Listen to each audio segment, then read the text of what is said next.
Hello students, welcome back.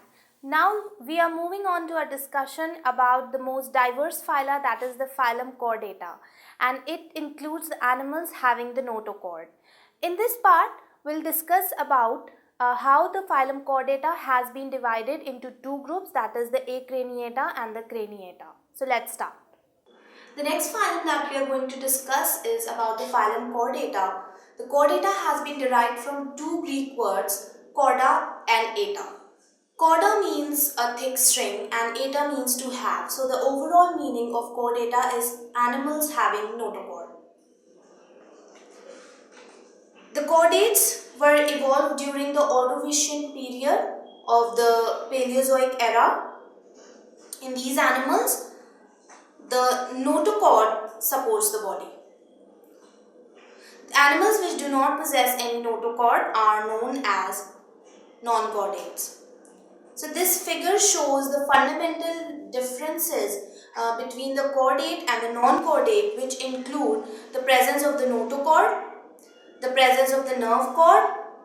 There are pharyngeal gill slits present in the chordates, and there is also a tail that is present in the chordates. The phylum Chordata has been divided into two groups, the group Acraniata or Protochordata. These are the lower chordates, and the group Craniata or Euchordata, and these are the higher chordates. The Protochordata has been divided into three subphylums, the subphylum Hemichordata.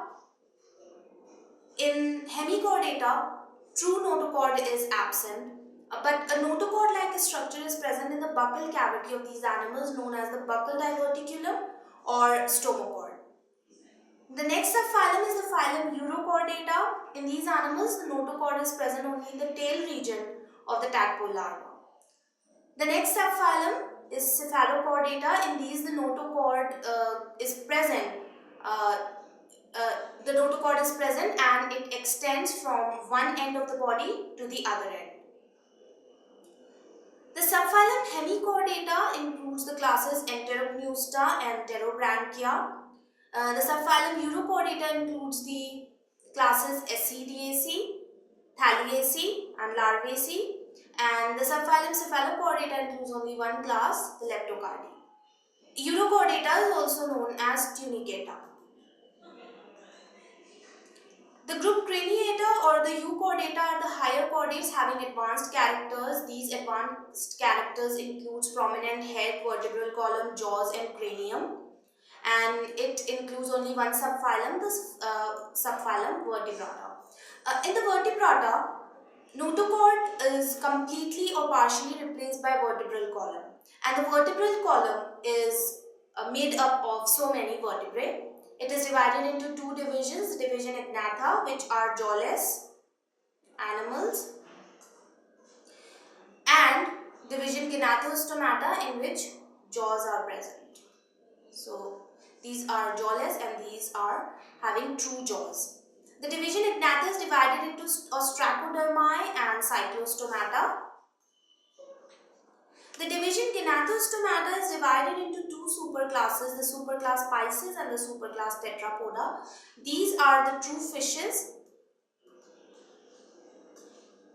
The Pisces are the first true jawed vertebrates, and the superclass Tetrapoda includes the animals having two pairs of limbs, the pentadactyl limbs. These are used for locomotion.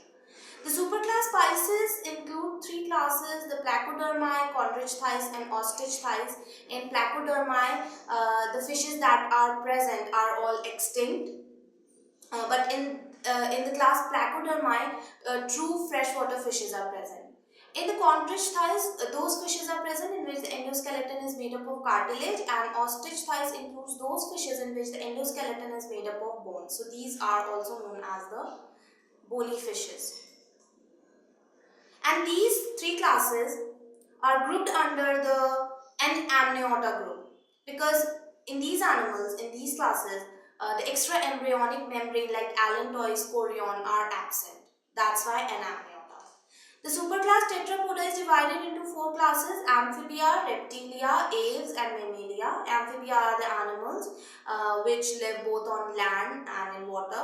Reptilia are the crawling animals. They may be limbless or having the limbs. And Aves are the birds, and Mammalia includes the animals having the mammary gland. The last 3 classes, Reptilia, Aves and Mammalia, are grouped under Amniota because they have extra embryonic membrane present in them. If you have any other doubts, you can post them for free on askiitians.com. On the Ask IITian page, you will find the option of discussion board. So on the page of discussion board, you can post your questions under the Ask Experts by selecting various categories in this white box. And by clicking on the Get Answer, you can get the answers of your questions within the next 24 to 48 hours. So students, in this part, we discussed about that how phylum Chordata has been divided into 2 groups, that is the Acraniata and the Craniata. And the Acraniata, how it has been further divided into the subphylums, and the Euchordata, that is the Craniata, how it has been divided into the further subphylum and its classes also.